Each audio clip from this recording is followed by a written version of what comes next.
আসসালামু আলাইকুম। আজ আমি খুবই মজার একটা রেসিপি রান্না করে দেখাবো। রুই মাছের পেটি ভাতেল, যে যে যে নামে চিনেন। তো আমি এখানে রুই মাছের পেটি রান্না করার জন্য কিছু সবজি নিয়েছি। এখানে ব্রকলি নিয়েছি, টমেটো নিয়েছি, আলু নিয়েছি, আর পেঁয়াজ নিয়েছি, কাঁচামরিচ নিয়েছি। সো এগুলো সবগুলোই আমি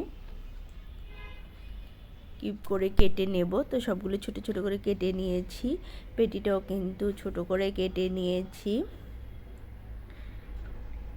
তো আমি যা যা সবজি নিয়েছি, আপনারা চাইলে যে কোনো সবজি দিয়ে রান্না করতে পারেন। তবে এইভাবে কিন্তু রুই মাছের পেটি চচ্চড়ি করলে কিন্তু খেতে খুবই সুস্বাদু হয়। দুর্দান্ত একটা রেসিপি।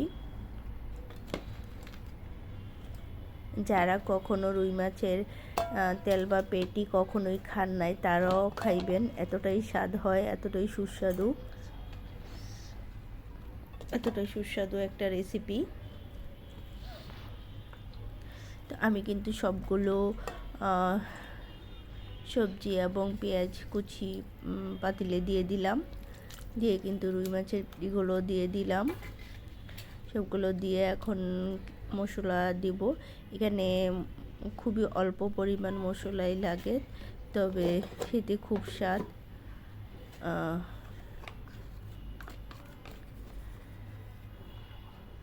হলুদ ফাঁকি, ধনিয়া ফাঁকি আর মরিচ ফাঁকি, সো আদা রসুনের পেস্ট এই দিব।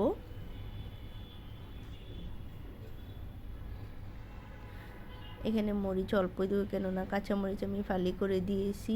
এটা মধ্যে অবশ্যই কাঁচামরিচ বেশি করে ফালি দিলে বেশি খেতে ভালো লাগে। তো সামান্য একটু তেল দিয়ে দিচ্ছি। তেলটা অল্প দিলেই চলবে, কেননা পেটির মধ্যে তো তেল আছে বেশি। তো রসুনের পেস্ট দিয়ে দিলাম। এখন সবগুলো একসাথে মেখে নেব সুন্দর করে। লবণ দিয়ে দিলাম।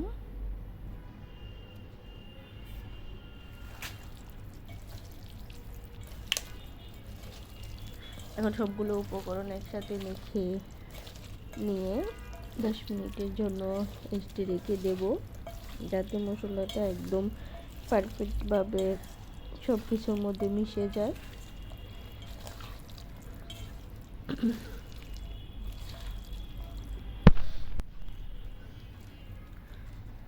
সব কিছু কিন্তু একসাথে মিশানো হয়ে গেছে। এখন আমি অল্প একটু পানি অ্যাড করে দেব। তো পানিটা অ্যাড করে চুলায় বসিয়ে দেব।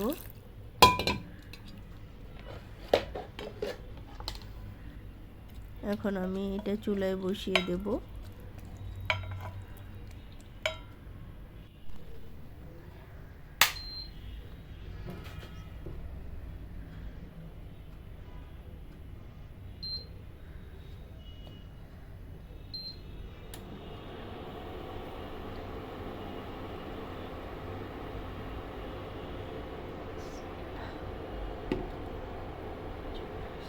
আসলে এখন ঢাকা শহর গ্যাসের খুবই প্রবলেম, এতটাই প্রবলেম যে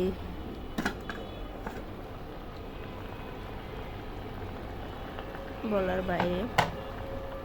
আর এই সুযোগে কিন্তু ইন্ডাকশন চুলাগুলোর দাম কিন্তু দ্বিগুণ বেড়ে গেছে এখন। আগে কিন্তু এত দাম ছিল না, এখন কিন্তু খুবই দাম হয়ে গেছে। কেননা এখন গ্যাসের এতটা প্রবলেম হচ্ছে, তাই কিন্তু অ্যাভেলেবেলই কিন্তু মানুষ এখন ইন্ডাকশন চুলা, আই থিঙ্ক কারেন্টের চুলা ইউজ করতেছে।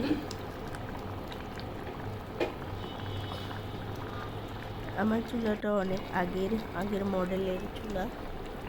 এখন কিন্তু নতুন নতুন অনেক রকমের মডেলের চুলা বাড়িয়েছে। তো সব শেষে কিন্তু আমার তরকারিটা হয়ে গেছে। আমি ধনিয়া পাতা দিয়ে নামিয়ে নেব। ধনিয়া পাতা দিয়ে নামিয়ে এখন পরিবেশন করব। এটার মধ্যে কিন্তু মূল টেস্ট হচ্ছে ধনিয়া পাতা আর কাঁচামরিচ।